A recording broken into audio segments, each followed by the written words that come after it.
જેટલા પણ આપણે તો એમને વોશ આઉટ કરીશું, પણ જો કદાચ એકાદ પણ જીત્યો ને એને આપણે એક પણ રૂપિયાની ગ્રાન્ટ નહીં આપીએ. હું તમને અહીંયાથી કહું છું કે એક પણ રૂપિયાની આપણે ગ્રાન્ટ નહીં આપીએ.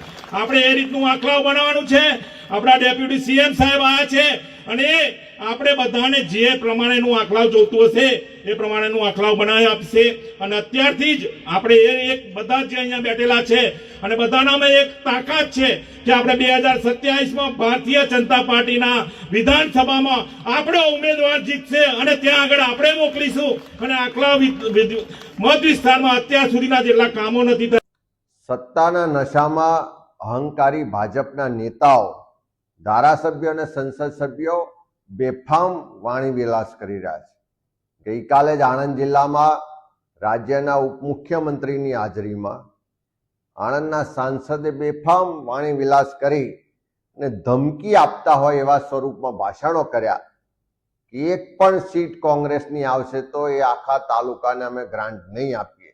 આખા તાલુકાના લોકોને ગ્રાન્ટ નહીં આપવાની જે ધમકી આપે છે, આ પહેલો બનાવ નથી. પહેલા પણ ભાજપના અનેક નેતાઓ, ધારાસભ્ય આ રીતે ધમકીઓ આપી ચૂક્યા છે કે ભાજપને મત નહીં આપો તો તમારા વિસ્તારમાં વિકાસ નહીં થાય, ગ્રાન્ટ નહીં મળે, તમને કોઈ યોજનાનો લાભ નહીં મળે. એ નેતાઓને કહેવા માંગીએ છીએ કે પ્રજાએ મત આપ્યા એટલા માટે ચૂંટાયા છો. પ્રજાના પડસેવાના ટેક્સના પૈસામાંથી પગાર લો છો. પ્રજાના પડસેવાના પૈસામાંથી રાજ્ય સરકારનું બજેટ બને છે અને એ બજેટમાંથી આ વિવિધ વિકાસની ગ્રાન્ટો આવે છે.